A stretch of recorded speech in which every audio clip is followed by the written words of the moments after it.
नमस्कार, खबरें जारी न्यूज स्टेज पर मैं हूं आपके साथ मकसूद खान। आपके मुद्दे में बात मध्य प्रदेश की, जहां पर 26 जुलाई से स्कूल अनलॉक हो रहे हैं।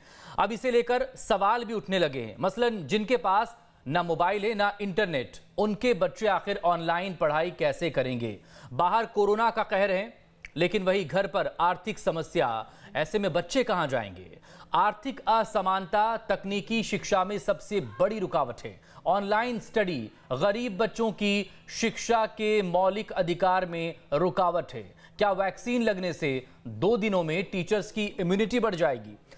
सवाल यह भी कि 26 जुलाई से स्कूल खुलने हैं, ऐसे में इतनी जल्दी तमाम टीचर्स का और कर्मचारियों का वैक्सीनेशन कैसे हो पाएगा? तमाम सवालों के जवाब तलाशने की कोशिश होगी खास मेहमानों के साथ, लेकिन पहले ये रिपोर्ट। मध्य प्रदेश में 26 जुलाई से स्कूल खुल रहे हैं। इसके साथ ही एमपी में ये बहस भी तेज हो गई है कि क्या अभी स्कूल खोलने का सही वक्त आ गया है।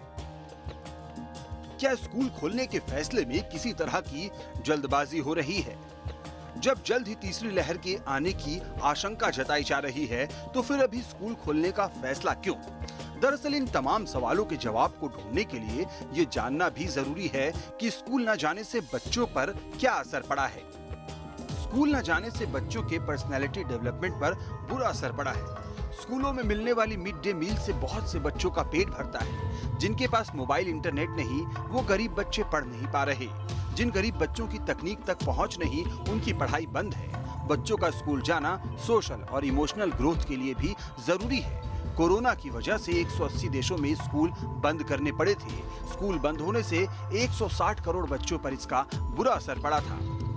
भारत में ही बुनियादी शिक्षा की औसत अवधि 7.9 साल से घटकर 7.3 साल हो गई। सबसे ज्यादा प्रभावित लड़कियां हुई। इससे भविष्य में अब लैंगिक असमानता भी बढ़ सकती है।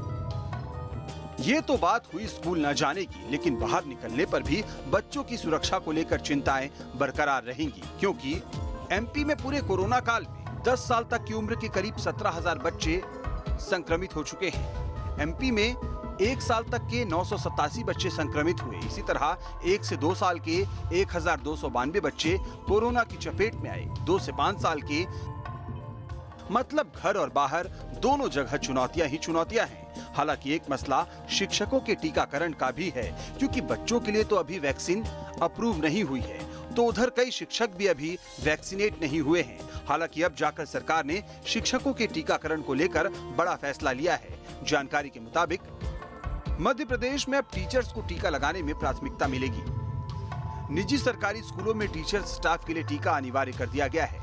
वैक्सीन नहीं लगवाने वाले टीचर बच्चों को नहीं पढ़ा सकेंगे। लिहाजा अब 26 से 31 जुलाई तक टीचर्स के लिए विशेष टीकाकरण अभियान चलाया जाएगा। इस दौरान सुबह 9 बजे से शाम 5 बजे तक स्कूलों में टीचर्स को टीका लगाया जाएगा।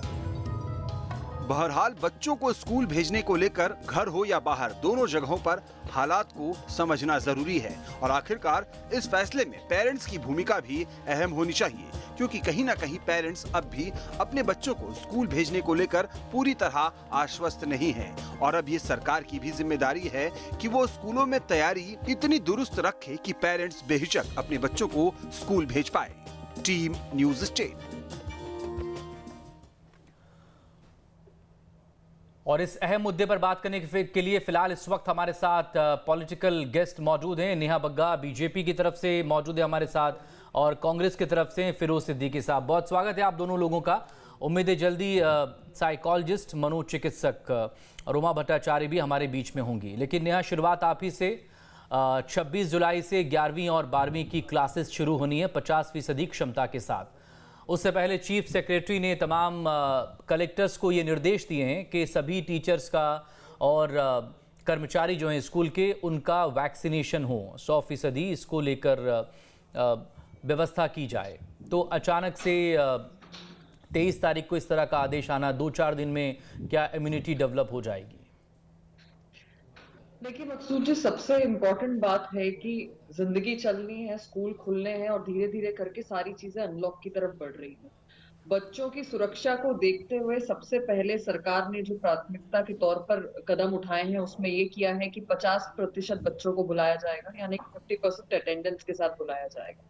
दूसरी बात कि चाहे शासकीय स्कूल हो या अशासकीय स्कूल हो, जो टीचर्स हैं, जो वहाँ का स्टाफ है, कर्मचारी हैं, उन सभी का वैक्सीनेटेड होना बहुत महत्वपूर्ण है। बिल्कुल। और उनका वैक्सीनेशन का एक ड्राइव सरकार के द्वारा चलाई जा रही है। मुख्यमंत्री जी ने कलेक्टरों को जिलेवार इसके आदेश भी दे दिए हैं। तीसरी मुख्य चीज है कि कोरोना की जो सेकेंड वेव आई है उसमें सबसे कारगर रहा है जो मुख्यमंत्री जी के द्वारा जिले में क्राइसिस कमेटी बनाई गई थी। उसी के माध्यम से छोटे छोटे ग्रुप्स में ABC करके डिवाइड करके हमने कोरोना से जंग लड़ने में पूरा प्रयास किया है और कोरोना से जीत भी पाई है, जिसकी वजह से आपने उस समय भी देखा होगा कि किस तरीके से ऑरेंज, ग्रीन, येलो सेक्शंस में बांध दिया था और हमने कोरोना के जो पेशेंट्स हैं उसमें कहां पर कितना डेंजर जोन था उस पे काबू पाया था। आज क्राइसिस मैनेजमेंट की टीम जो बनाई गई है, जो उस समय बनाई गई थी, उसका आज कार्य क्या है? उसका सबसे महत्वपूर्ण कार्य ये है कि अगर उस जिले में जहां के वो प्रभारी हैं, जहां के वो लोग हैं क्राइसिस मैनेजमेंट के, उन्हें सबसे पहले पता करना है कि क्या उस इलाके में, उस जिले में कोई भी कोरोना का पेशेंट है। अगर एक व्यक्ति भी संक्रमित होता है तो उस इलाके में स्कूल नहीं खोला जाएगा। चौथी इंपॉर्टेंट बात है कि ये जो कक्षा चलेंगी ये 2-2 दिन के लिए चलेंगी और सबसे महत्वपूर्ण इसमें ये है कि बच्चे सुरक्षित रहें पूरी तरीके से। इसीलिए जितना भी स्टाफ है, चाहे पढ़ाने वाले, उनका वैक्सीनेशन बहुत जरूरी है। उनके बिना यहाँ चूंकि वक्त थोड़ा टाइम मैनेज करना पड़ेगा, थोड़ा छोटा रखते हैं इसको। फिरोज सिद्दीकी साहब, देखिए सरकार अपनी तरफ से तमाम कोशिशें कर रही है, लेकिन ये ज़रूरी भी है। एक रिसर्च हुई है अजीम प्रेमजी यूनिवर्सिटी की तरफ से 5 राज्यों में, मध्य प्रदेश भी उसमें शामिल है। तो बच्चों पर बहुत असर पड़ा है पिछले 1.5 साल से या इससे ज़्यादा वक्त से, जब से कोरोना आया है और स्कूल बंद रहे हैं। बच्चे अपना सबक भूल गए हैं, जो उन्हें थोड़ा बहुत सबक आता था वो भी उन्हें याद नहीं रहा है। तो बहुत असर पड़ रहा है बच्चों का, लिहाजा स्कूल खुलना ज़रूरी है। और एक जो बड़ा आंकड़ा हमारी रिपोर्ट में आपने देखा होगा, भाई सरकारी स्कूलों के कितने ऐसे बच्चे हैं या जो गांव के इलाके हैं, जो गरीब परिवार हैं, जो कि मजदूरी करके जैसे तैसे अपना पेट भर पाते हैं, वो कहां से जो है ऑनलाइन क्लासेस के लिए मोबाइल लेकर आएंगे, और उस मोबाइल पर भी कितना डेटा या कितना पैसा खर्च होता है करीब करीब, उसको लेकर भी बहुत से सवाल हैं। देखिए मकसूद जी, कांग्रेस भी इस बात की पक्षधर है कि स्कूल जल्द से जल्द खुलना चाहिए। बच्चों के ऊपर बहुत गलत असर पड़ रहा है, लेकिन इसका मतलब ये नहीं है कि हम जो है बिना वैज्ञानिक कारणों के सरकार जो है स्कूल खोल दे। सरकार स्पष्ट करे कि उसने कब वैज्ञानिकों से इसकी चर्चा की, नंबर 1। नंबर 2, जिन राज्यों में स्कूल खोलने की गलती की गई दूसरी लहर से पहले, गुजरात और 1-2 और है, वहाँ संक्रमण दर बहुत तेजी से बढ़ा। नंबर 3, ICMR कहता है कि जो तीसरी लहर आएगी वो बच्चों के ऊपर ज्यादा इफेक्टिव होगी। लेकिन उसका कोई साइंटिफिक रिसर्च ऐसा रिकॉर्ड नहीं मिला है, ये एक आशंका है। नहीं मिला, ये भला ही नहीं मिला, लेकिन बार बार ये कहा जा रहा है कि ये स्थितियां पैदा हो सकती हैं। और चौथी बात ये है कि क्या आपने अभिभावकों से चर्चा की? मंत्री जी तो कहते हैं अभिभावक उनके दरवाजे जाए तो कि मरते हो तो मर जाओ, तो आपने अभिभावकों से क्या चर्चा? नहीं, ऐसा किसने कहा? नहीं कहा था इससे पहले, अभी मंत्री जी ने कहा था, स्कूली शिक्षा मंत्री ने कहा था। हाँ, स्कूली शिक्षा मंत्री ने ही कहा था, मैं उन्हीं की बात कर रहा हूँ। तो सरकार ने क्या इन सब चीजों के आयाम पर सोच विचार कर लिया है? हम इस बात के बिल्कुल पक्षधर है कि बच्चों पर बहुत गलत सुरक्षा बहुत जरूरी है, नो डाउट। सिद्दीकी साहब, सुरक्षा बहुत जरूरी है, सुरक्षा बहुत जरूरी है और उससे कोई समझौता नहीं होगा। सरकार बार बार यही भरोसा देने की कोशिश कर रही है, लेकिन बच्चों के साइकोलॉजी पर इसका असर पड़ रहा है ना, हमें उसकी तरफ भी तो ध्यान देना होगा। घर में बच्चे कैद हो रहे हैं, घर में रहने से बच्चे बहुत ज्यादा चिड़चिड़े हो रहे हैं, बहुत ज्यादा हिंसक वो हो रहे हैं। कुछ इस तरह की रिसर्च में चीजें भी सामने आई हैं।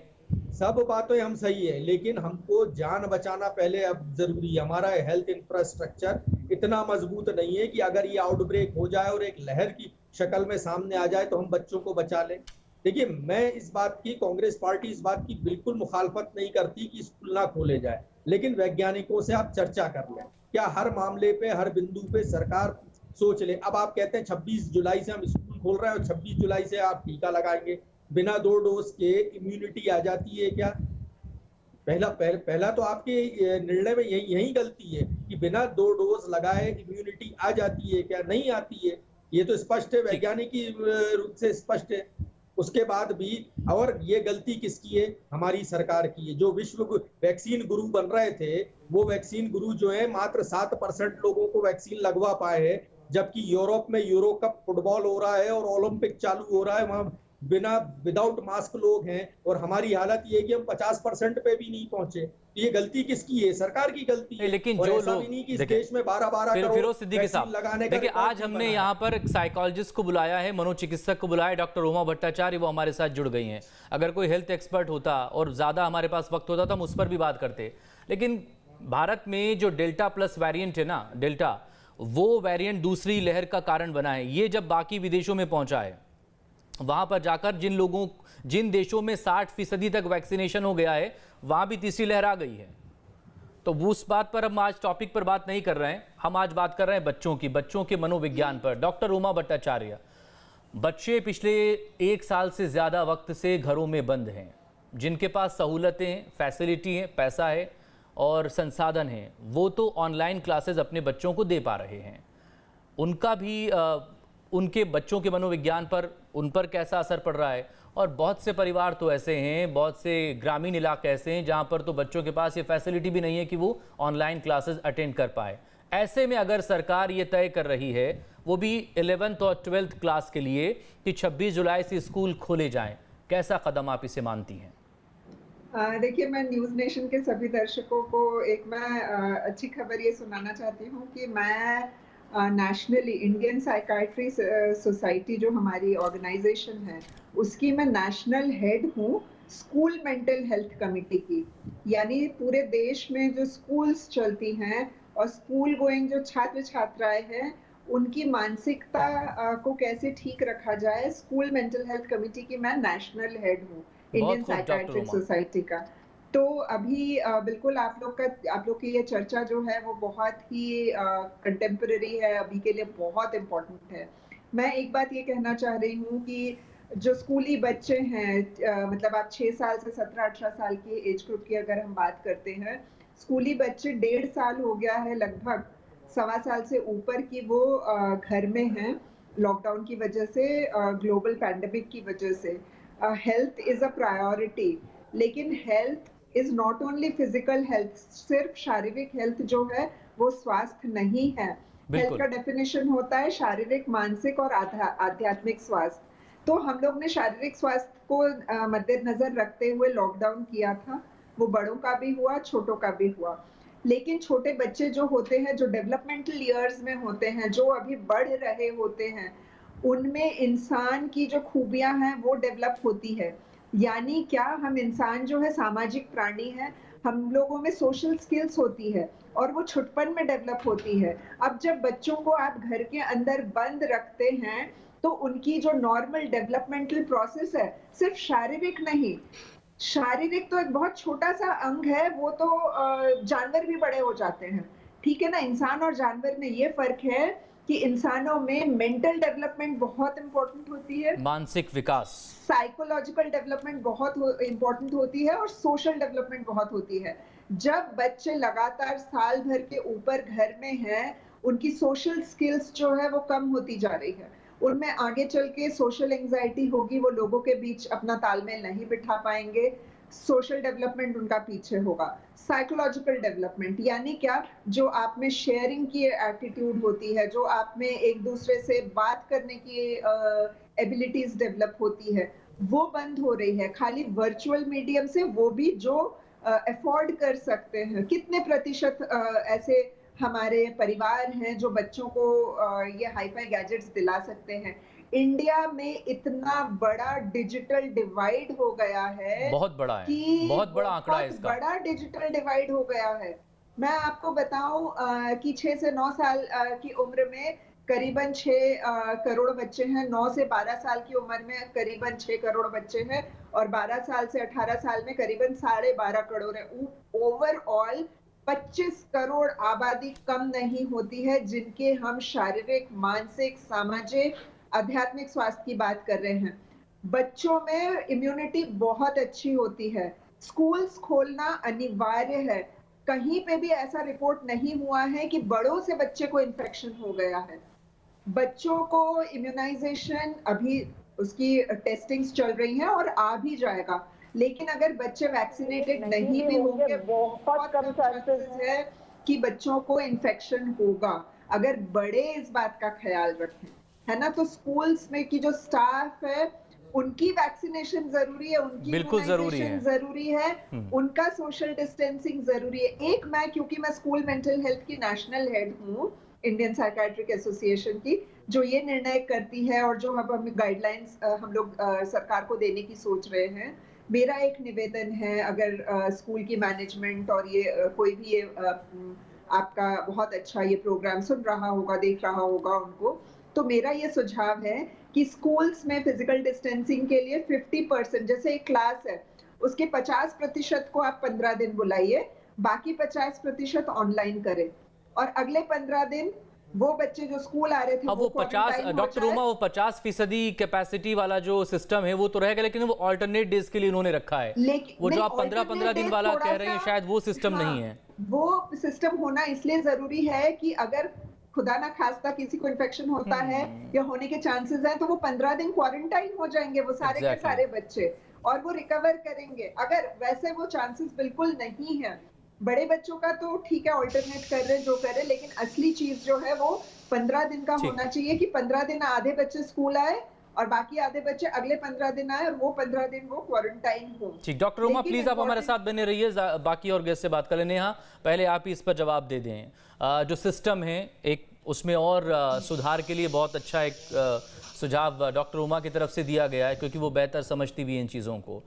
लेकिन बात फिर वही आ रही, वो भी कह रही हैं कि जो टीचर हैं, जो बाकी स्टाफ है स्कूल का, उसका वैक्सीनेशन ज़रूरी है। चीफ सेक्रेटरी ने अचानक से कह दिया कि भाई वैक्सीनेशन आपको सबको करना है, और 26 जुलाई से तो स्कूल ही खुल जाएंगे। निश्चित ही, सबसे पहले तो मकसूद जी, आपके चैनल के माध्यम से रोमा जी को मैं बहुत बहुत बधाई देती हूँ।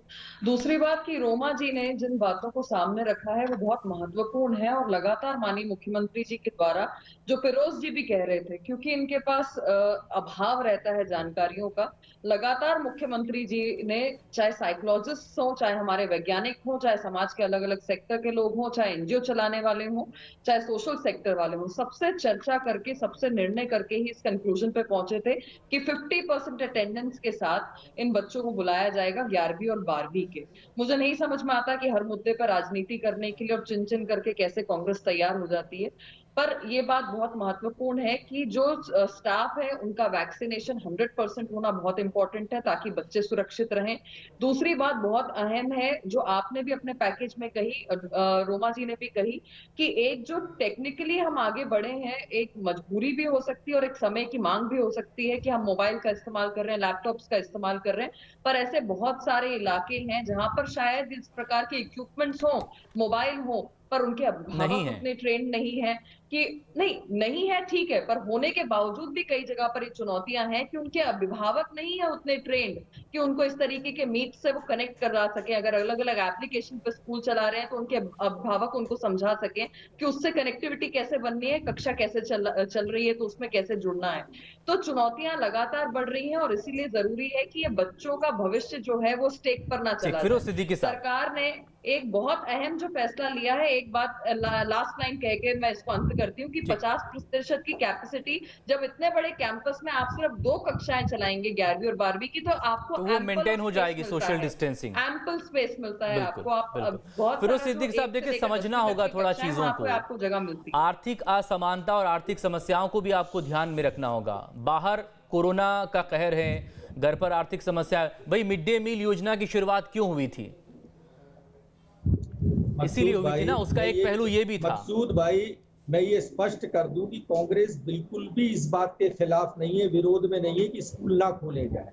हमारा सिर्फ एक ही कंसर्न है कि आपने सुरक्षा के जो मापदंड हैं, क्या आपने उनको पूरा कर लिया है, और यदि कर लिया है तो आप खोल दीजिए। अगर आपने वैज्ञानिकों से चर्चा की है तो मीडिया में स्टेटमेंट आ जाते हैं वैज्ञानिकों के। अब पहली गलती तो हमने सरकार की यही पकड़ दी दूसरी बात, इससे पहले भी इन्होंने 15 मार्च 2021 को ऑर्डर जारी किए थे कि 1 अप्रैल 2021 से हम स्कूल खोलने जा रहे हैं। पता चला 20 मार्च 2021 से नाइट कर्फ्यू में चले गए और 1 अप्रैल को ये ना लॉकडाउन में चले गए।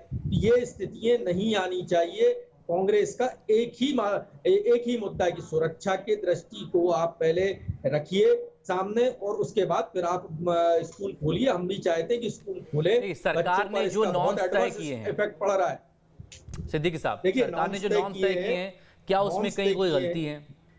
अब तो एग्जीक्यूशन का मामला है ना, तो एग्जीक्यूशन के लिए तो फिर मॉनिटरिंग होगी ना उसकी। देखिए 9 से 12वीं तक के बच्चों में खतरा कम है, ये बात स्पष्ट है। हाँ, तो अभी तो 11वीं और 12वीं खुल रही है ना, 11th 12th। हाँ, 11वीं 12वीं 9वीं 10वीं भी खोलने वाली है सरकार। तो ये अगर इसमें है तो थोड़ा खतरा कम है, लेकिन उससे छोटे जो बच्चे हैं उनमें खतरा है। और सवाल ये है कि फिर एक बार वैज्ञानिक दृष्टिकोण से इस बात को ठोक बजा लीजिए और खोल लीजिए स्कूल। कांग्रेस तो चाहती है कि स्कूल खुलना चाहिए, जिंदगी पटरी पे आए, लोग जल्दी से जल्दी अपने नॉर्मल जिंदगी में आए, ये हम चाहते हैं। लेकिन सरकार को ये स्पष्ट करना चाहिए मीडिया के माध्यम से भी और विपक्ष को भी, ताकि जो अभिभावक है उनमें भी एक कॉन्फिडेंस आए कि हम हमारे बच्चों को स्कूल भेजेंगे तो वो सुरक्षित रहेंगे।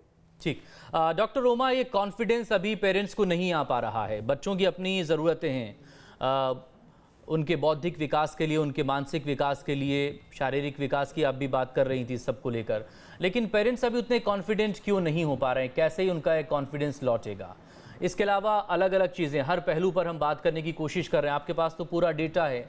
हाल ही में इस रिसर्च का जिक्र आपके कनेक्ट होने से पहले मैं कर रहा था बाकी 2 गेस्ट के साथ, कि कैसे एक बड़ी यूनिवर्सिटी ने रिसर्च की 5 राज्यों में, उसमें मध्य प्रदेश भी शामिल रहा है, और डेटा यही निकल कर सामने आया कि घर में रहने से बच्चों पर बहुत असर पड़ रहा है। इनफैक्ट जो अपनी पिछली क्लास का सबक था, लेसन्स था, वो भूल रहे हैं। सबसे ज़्यादा असर तो मैथ्स पर हो रहा है बच्चों के। जी बिल्कुल, देखिए लेसन्स भूल रहे हैं, वो मेरे हिसाब से मनोचिकित्सक होने के नाते और child and adolescent mental health professional होने के नाते मैं ये कह रही हूँ कि गणित भूल जाए, साइंस भूल जाए, वो इतना बड़ा मुद्दा नहीं है। हम बच्चों के मानसिक विकास की बात कर रहे हैं, सामाजिकता की बात कर रहे हैं, ब्रेन डेवलपमेंट की बात कर रहे हैं। गणित 1 महीने में वापस पटरी पे आ जाएगा, साइंस के लेसन्स वापस ये हो जाएंगे, लेकिन ये जो विकास का जो प्रोसेस होता है बच्चों में, वो अभी रुका हुआ है। आप वो लौटा के नहीं ला सकते हो। जो उनके विकास की जो प्रोसेस है वो उम्र के साथ वो वापस नहीं आएगी। बिल्कुल। मस्तिष्क का डेवलपमेंट जो है, जो आप जो फीड करके आप ज्ञान दे रहे हो, है ना, वो तो आप आज दे दो या 2 दिन बाद दे दो, लेकिन ब्रेन की जो न्यूरो डेवलपमेंट स्टेज है वो दोबारा लौट के नहीं आएगी।